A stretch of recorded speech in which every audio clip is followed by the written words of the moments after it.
look, if Jimmy Carter can vote early, you can too.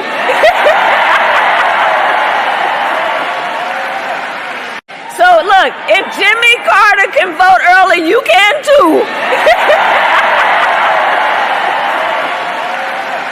Here's what President Trump had to say just a couple of minutes ago.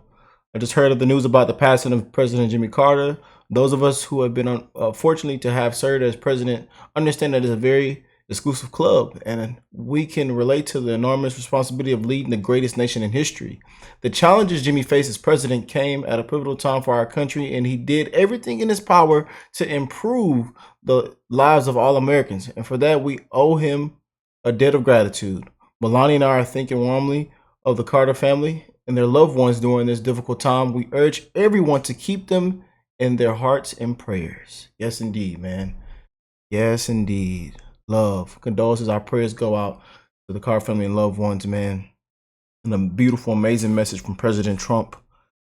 And yeah, let's go and jump in, y'all. All right, beautiful people, my brothers and sisters. Rest in peace to Jimmy, huh? Fly high, man. You know, we might not agree with the policies or agree with this and that, you know, politics is a dirty game, especially with politicians, but we want to wish the best in everybody's life, and, you know, life or death, man. Rest in peace. Sending my love, condolences to his family, man. You know, but seeing some of the things that was taking place and things that were said, and, you know, and all the remarks, I mean, just ridiculous, man. You know, Kamala said, if Jimmy can go out and vote early, y'all be able to go out. I mean, unbelievable. A disgrace. Now, we might not say he lived to see that he wasn't the worst president. You know, I see a lot of comments like that. At least he died peacefully, knowing he wasn't the worst president.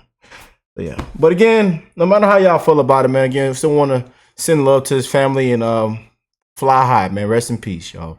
We got to go out with love, man. That's the only way we can end it. We can, you know, live our life, man. We have to spread love, man, no matter what happens, no matter what takes place. Well, let's go and check this out. News reports say Jimmy Carter, the 39th president of the United States, has passed away at the age of 100. He became the first former president to reach that age October 1st. His wife of 77 years, former First Lady Rosalind Carter. 100 years old. Hey, that is a blessing, man. 100 years old, y'all. 100 years, baby. Died in November 2023 at 96. Carter was a peanut farmer from Plains, Georgia, who wore sweaters and had a down-home manner.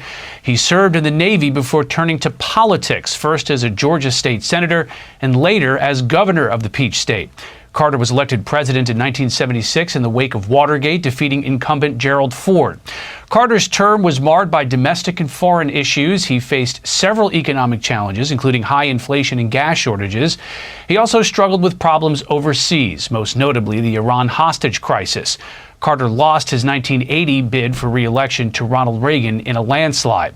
After leaving the White House, Carter devoted his post-presidency to humanitarian efforts. He focused and founded the Atlanta-based Carter Presidential Center to promote human rights across the globe and won the Nobel Peace Prize in 2002. He also worked extensively with Habitat for Humanity, volunteering to build houses well into his 90s. In February 2023, the Carter Center announced that he was receiving hospice care in his home at Plains, Georgia. Special report anchor Brett Baer takes a look back at Jimmy Carter's life, presidency, and legacy. I, Jimmy Carter, do solemnly swear. After the political trauma of Watergate, Jimmy Carter's squeaky clean Baptist background appealed to many Americans.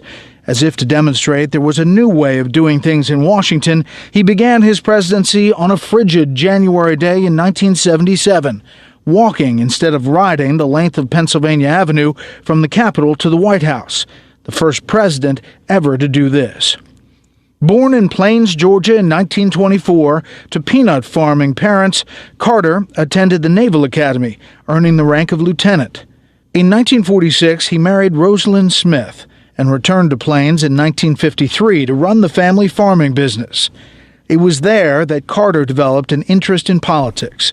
He was elected state senator in 1962 and governor of Georgia in 1970. I am a candidate for president. When he announced plans to run for president in 1974, Carter was largely an unknown, but he managed to win his party's nomination and edge out incumbent President Gerald Ford by just 2% of the popular vote, one of the closest margins in recent history.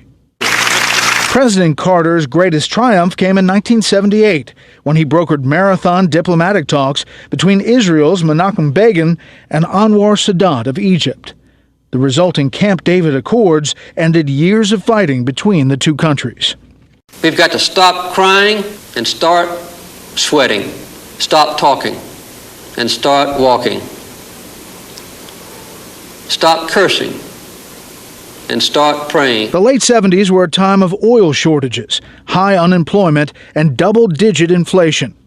Carter worked diligently to solve these problems, but the economy slipped into a recession. Then an event that would dominate the remainder of Carter's presidency. Iranian militants captured and held 52 American embassy employees hostage in Tehran. Unable to negotiate their release, Carter ordered a rescue mission, which ended in disaster. 8 American servicemen died when their helicopters collided in the Iranian desert.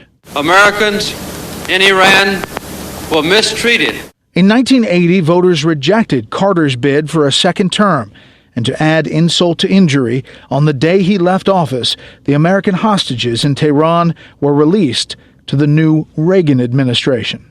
Carter returned to Georgia and, through his nonprofit Carter Center, remained active in efforts to promote peace around the world. His efforts were successful, and he garnered more respect after he left office than while he was in it, despite countless controversial statements in recent years, including calls for the U.S. to legitimize the terror group Hamas, which is openly committed to the destruction of Israel. He helped convince Haitian military dictator Raúl Cedras to relinquish control of the island nation to elected leader Jean-Bertrand Aristide. He monitored elections in Nicaragua and helped end a standoff over inspection of nuclear facilities between the U.S. and North Korea. Carter was often seen with hammer in hand, building homes for the poor as part of his continuing support for the Habitat for Humanity project. He wrote countless books, including one book of poetry and a memoir. In May 2002, Carter took his first but not last trip to Cuba, the first American president to visit in more than 40 years. He called for the U.S. to end its trade embargo, while challenging Fidel Castro to institute democratic reforms. Later that year, the former president won the Nobel Peace Prize for, quote, his decades of untiring effort to find peaceful solutions to international conflicts. During a trip to the Middle East in the summer of 2009, an alleged assassination plot by an al-Qaeda-linked group was uncovered, though the president's aides said they had no knowledge of the plot against him. In the summer of 2010, Carter traveled to North Korea, successfully securing the release of an American citizen who had been sentenced to 8 years of hard labor after allegedly entering the country illegally. Upon his return, Carter advocated the need for a comprehensive peace treaty with the isolated country, arguing Pyongyang was ready to talk and that the U.S. should come to the table. Carter didn't hesitate to criticize the only other living president to be awarded the Nobel Peace Prize, denouncing President Obama for carrying out widespread drone strikes and warrantless wiretapping. He also said the Obama administration waited too long to respond to the rising threat of ISIS.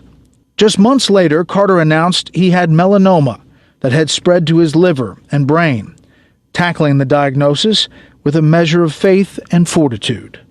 Through his cancer treatment, the former president remained active, continuing his charitable and religious activities. I don't know what the results will be, but I'm ready for whatever comes. Months later, he was declared cancer-free. He continued to hammer away at his charitable work with Habitat for Humanity all the way into his 90s. I feel like we always get more out of it than we put into it, although we work sometimes very hard and overwork on occasion. And in one of his last major public appearances, made a show of bipartisanship, joining 4 other living presidents at the funeral service of George H.W. Bush in 2018. Second chances. James Earl Carter thrived on them. I've had a wonderful life. I've had thousands of friends, and I've had an exciting and adventurous and gratifying existence. And over time, Americans developed a renewed appreciation for a man who resoundingly lost a re-election bid. This gentleman farmer from Plains, Georgia, who rose to become the 39th president of the United States. Rest in peace. Jimmy, rest in peace, man. You know, good human. You know, a lot of people argue one day, you know, probably one of the people say this, you know how it is, y'all. You know, but we all have good characteristics in all of us, man. We all have good in all of us, man. You know, we all have good in all of us, man. We could say this and that. We could say we were bad at this, we were worse at this, we were terrible at this, but we all have good in us somewhere, man. I want to just say rest in peace to Jimmy, y'all. You know, we're gonna spread this thing with love, baby. Fly high, man. We all live in a very, very fast time travel, and the time is ticking for all of us, you know. But comment down below a beautiful comment, and I will catch you beautiful people in the next one. Peace and love, y'all.